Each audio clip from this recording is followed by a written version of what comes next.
Today we will discuss the precardium examination. First you have to introduce yourself to the patient and take permission for the examination of precardium.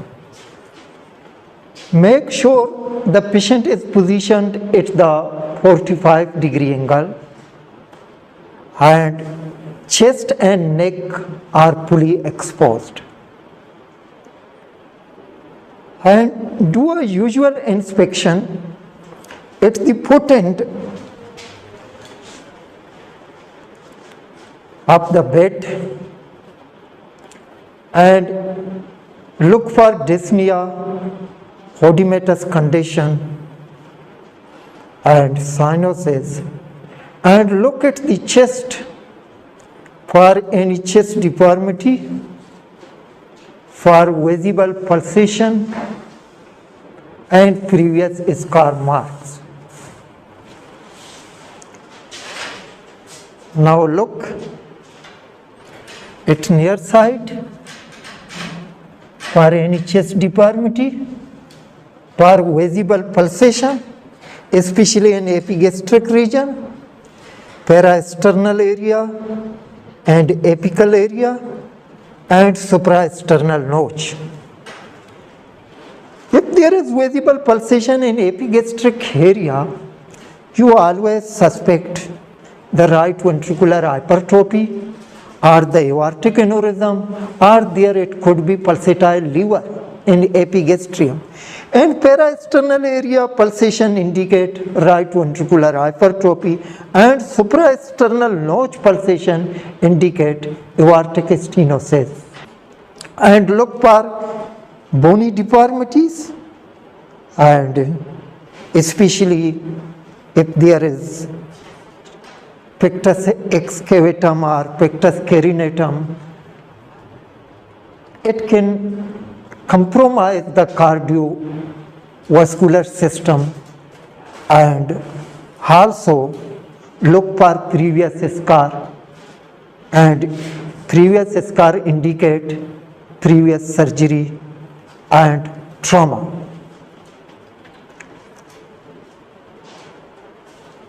Before you start palpation, you have to ask for pain and tenderness. If he or she feel any pain or tenderness during examination, he or she should tell you. In case of a female, the breast should be covered with loose garment. सीने में दर्द तो नहीं है? Is there no any pain in your chest? सीने में दर्द तो नहीं है? सही. Just for the light palpation in the precardium. Precardium is the area that overlies the heart. And now palpate the apex beat and localize it like this manner, and feel the maximal impulse. Here is the maximal impulse. With one finger localized it. This is the external angle, second intercostal space, count it downward, third, fourth.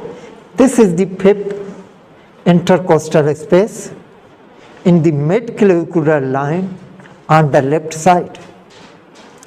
Assess its character, intensity or quality. Either it is tapping apex beat or having apex beat or normal in intensity. Tapping apex beat is actually the palpable first heart sound. That is too much loud. That become palpable. That is called tapping apex beat, and especially in mitral stenosis. In tapping apex beat, it just resembles a knocking outside of a closed door. It does not displace the finger, but it is forceful. But in case of aiming apex beat, it is forceful and it displaces your finger. That is aiming. Aiming apex beat may be due to the pressure overloaded condition, maybe volume overloaded condition. Pressure overloaded conditions such as aortic stenosis and systemic hypertension. Volume overload conditions such as the aortic regurgitation and mitral regurgitation. First, assess the tenderness over the pericardium, then palpate the apex beat and localize its position and assess its intensity. Then feel for left parasternal eve with the heel of your hand like this position.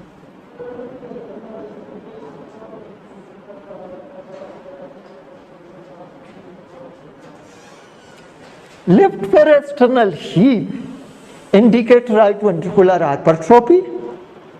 Then feel for thrill and palpable P2.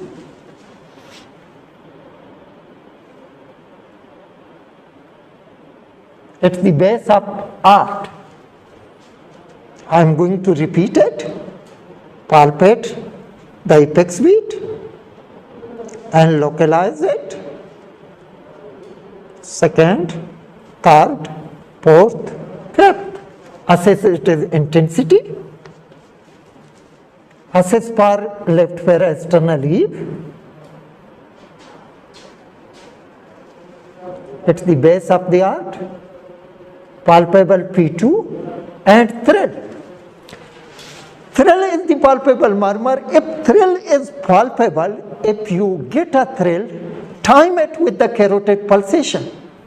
Either it is diastolic thrill or systolic thrill.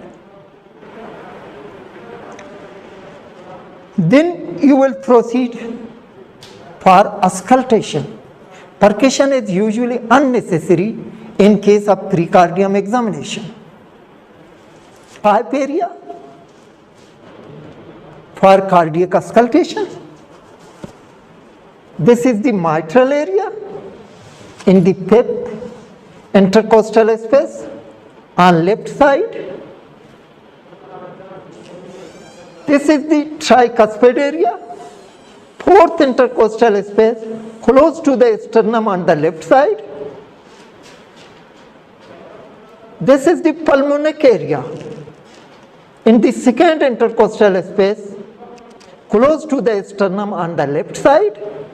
This is the aortic area, first aortic area on the right side close to the sternum, while aortic second aortic area is the third intercostal space in this area.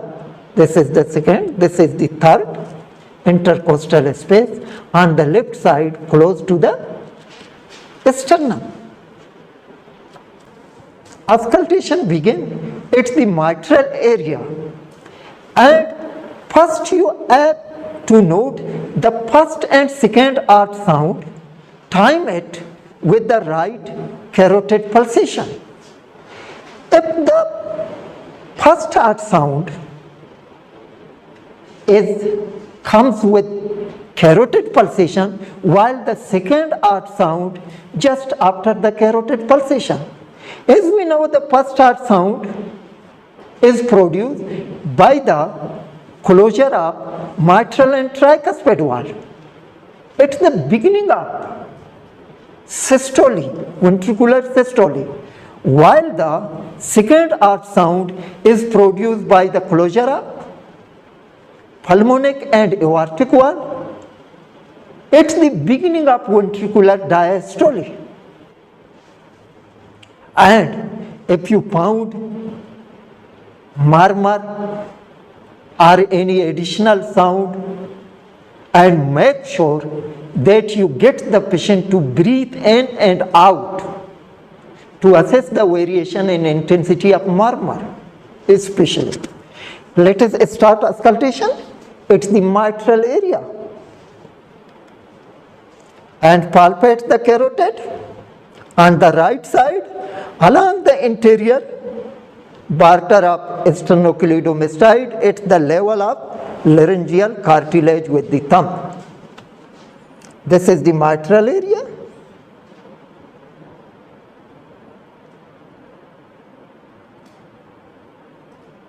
सांस बाहर निकालो.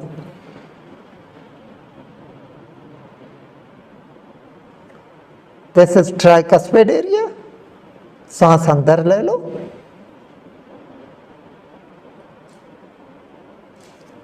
This is pulmonic area.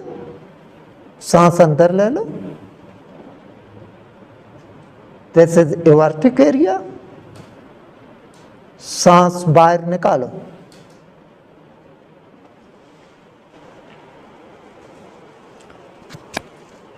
Now assess mitral area with the bell and left lateral position on expiration for mitral stenosis.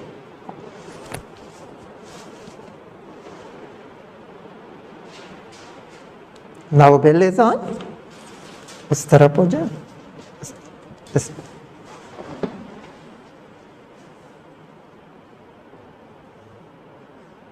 सांस बाहर निकालो.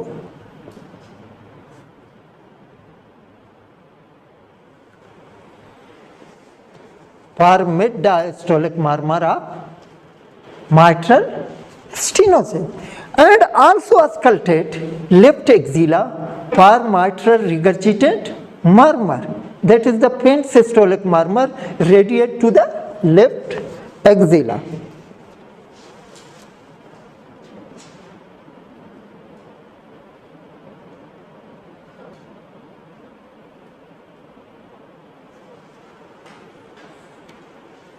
Ask patient to set up that joint. Is the patient in sitting position? Now auscultate third intercostal space on the left side close to the sternum for aortic regurgitant murmur. That is the early diastolic murmur on expiration with diaphragm.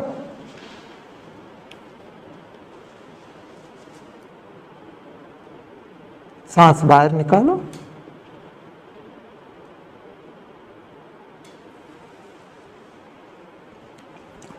And in case if you get the murmur of aortic stenosis, that is the ejection systolic murmur that is radiates to the neck, you have to auscultate the neck. Is the patient in sitting position? Take the opportunity to look at the back and especially assess for sacral edema.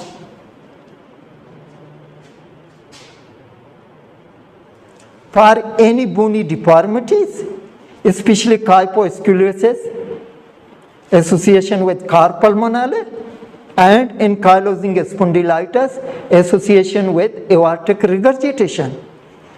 And focus at the lung bases for pleural effusion and auscultate for inspiratory crackle that can occur due to left ventricular failure.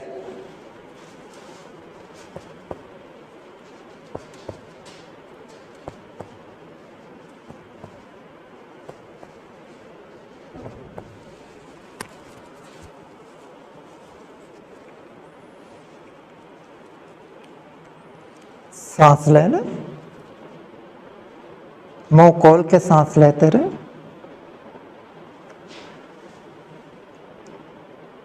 सांस लेते रहे. सांस सांस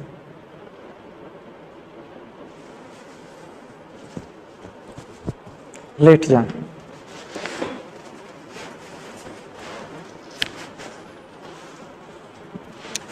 Now assess the JVP along the sternocleidomastoid muscles and assess the height of JVP in relation to the external angle with two scale method. Put the one scale horizontally where the maximum upper limit of venous pulsation and one scale at the external angle vertical to the ground, and where this horizontal scale cross the vertical scale, measure the distance between the external angle and where this horizontal scale cross the vertical distance. If it is greater than 3 centimeter, it is said JVP is raised. Let us assess the JVP along the sternocleidomastoid muscle.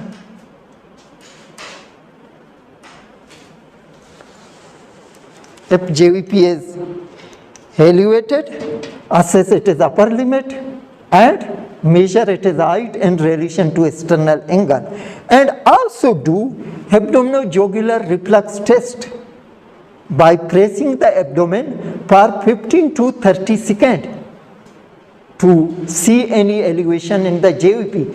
This is very reliable test. Remember that JVP is the first sign that appear in congestive heart failure, that appear first very early in congestive heart failure and disappear very late. It is the first sign. Appear early and disappear late. Let us do the abdominojugular or apatojugular reflex test. Pressing the abdomen,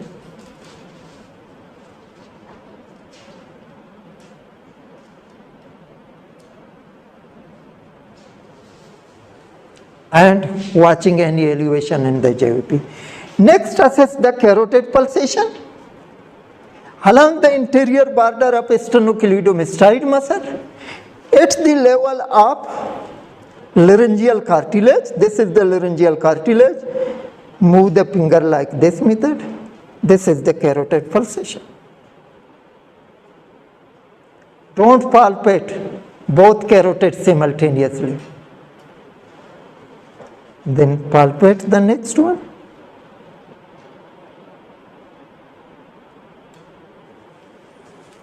And auscultate carotid for any bruit.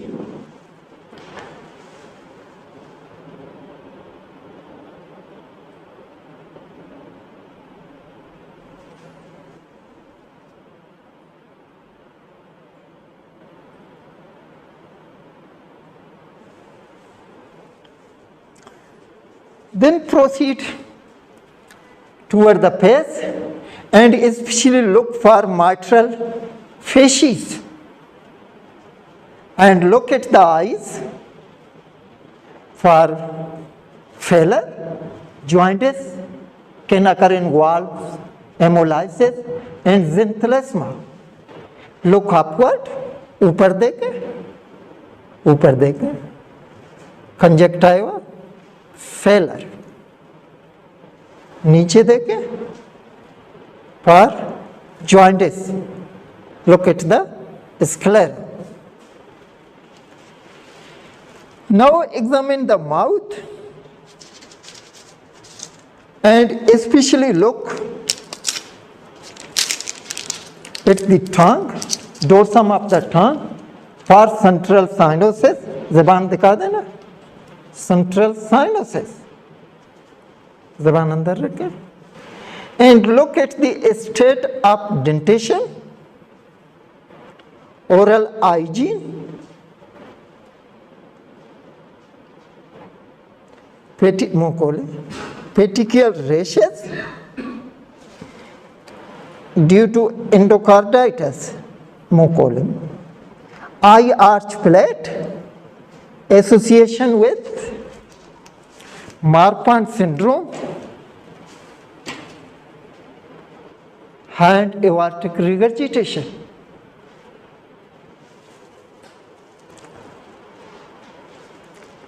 Then you examine the abdomen. In abdominal examination, patient should be lying supine, lying flat. Product.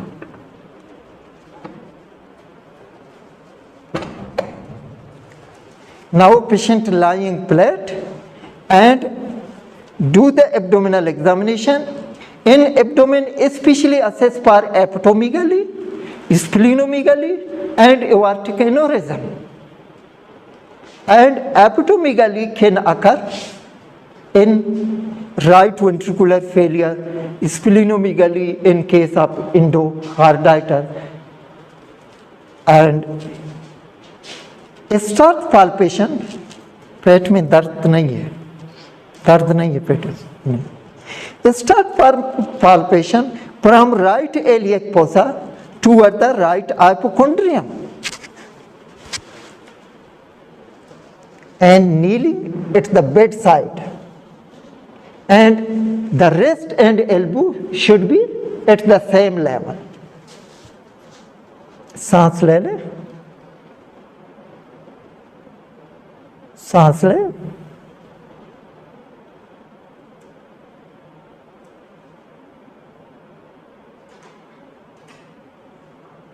Press the finger during expiration and make steady during inspiration.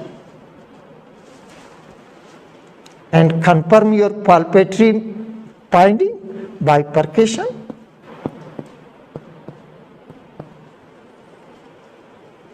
हाथ यहाँ रख लेना. Now assess the upper border of the liver. This is the external angle. Start from the second intercostal space, third, fourth, fifth, sixth. Upper border of the liver in the sixth intercostal space in the midclavicular line. Measure the total liver span in centimeter.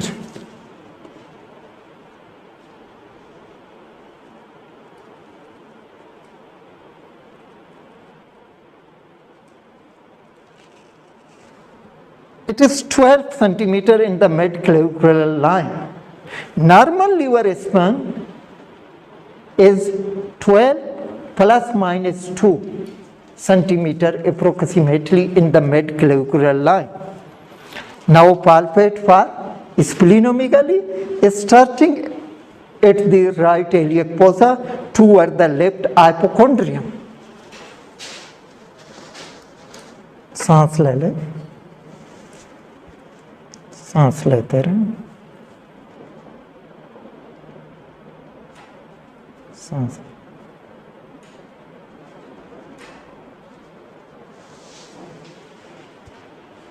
इस तरफ हो जाए. सही. सांस ले.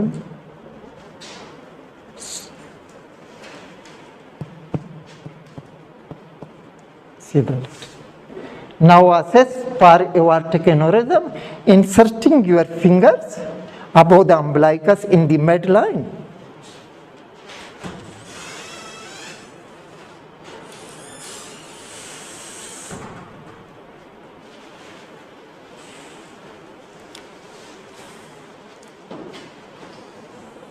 Now assess the lower extremities.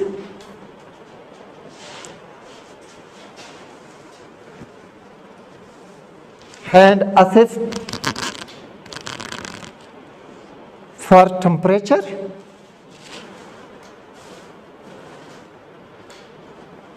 Any evidence of ischemic changes, loss of a ear, and palpate the popliteal artery in the popliteal fossa.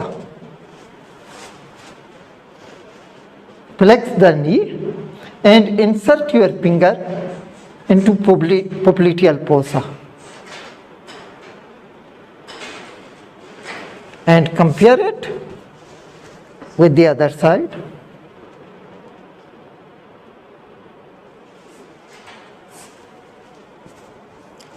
Assess posterior tibialis behind the medial malleolus and compare it with the other side.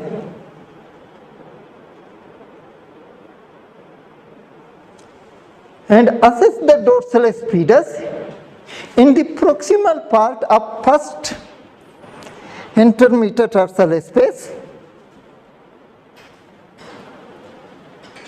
and compare it with the other side.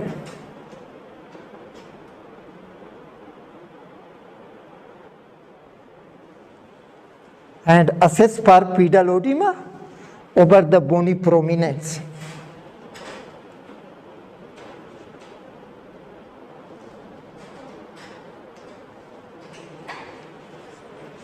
And assess the toe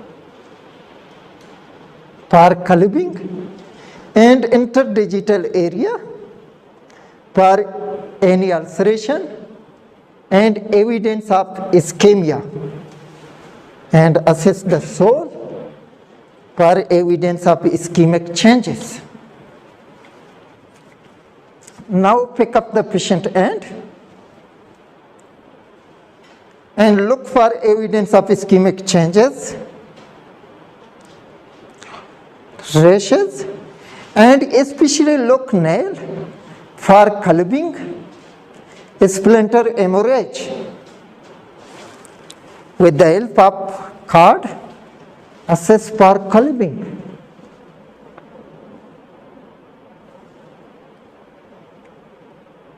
Clubbing first appear in the index finger. Clubbing can occur in case of endocarditis and cyanotic heart disease. Also assess for splinter hemorrhage and for Hostler nodes and Janeway lesion and tendon xanthomata. Now assess the pulse, radial pulse per rate, rhythm and volume. The patient end should be semi-plexed and semi-pronated, and assess its rate, rhythm and volume. Feel the radial artery against the edge of radius and check the rate per 1 minute. But in case of exam setup, you count the rate per 15 seconds and multiply it by 4 and assess its rhythm. Either the interval between each beat is constant or disturbed. The volume of the pulse can be learned with experience.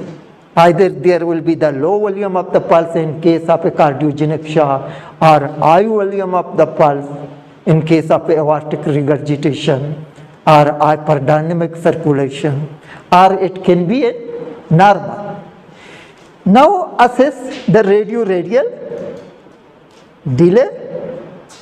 The commonest cause is the normal variation.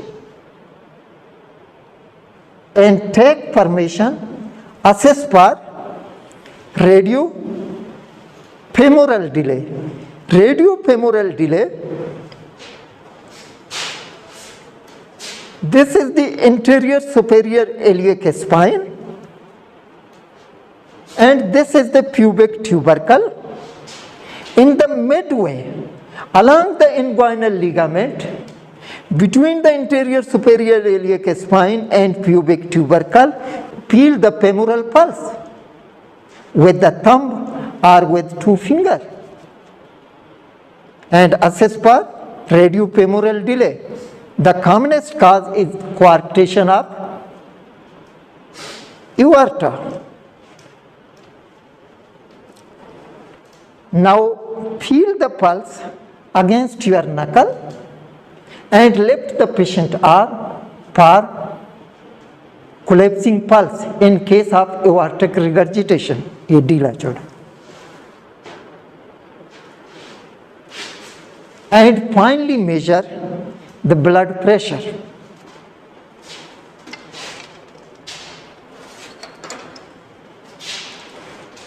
इस तरह से.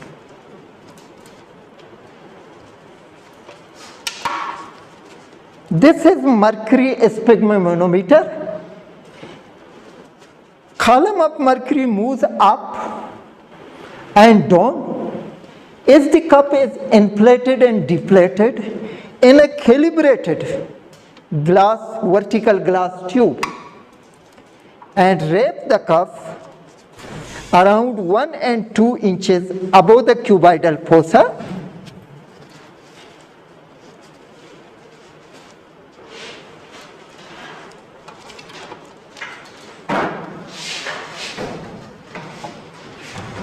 And feel the radial artery against the head of the radius. Inflate it till the pulse become impalpable. Deflate it slowly. The pulse become again palpable is taken as systolic blood pressure. Now feel the brachial artery in the medial of biceps tendon and put a stethoscope over it.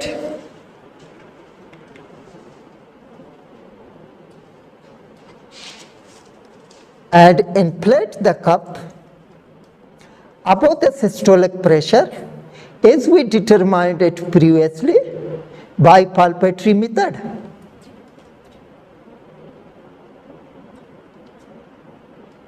Now deflate it slowly till the first corotoscope sounds become audible, and deflate it slowly till the sound become muffled and disappear. At the level sound become audible is taken as systolic pressure, and at the level sound become disappear is taken as diastolic pressure. But in certain condition such as hyperdynamic circulation, pregnancy, anemia, thyrotoxicosis, high output heart failure, these sound remains audible at a very low level. So at that level, sound is starting to be muffled is taken as diastolic pressure. At the end, thank to your patient and help him to get redress.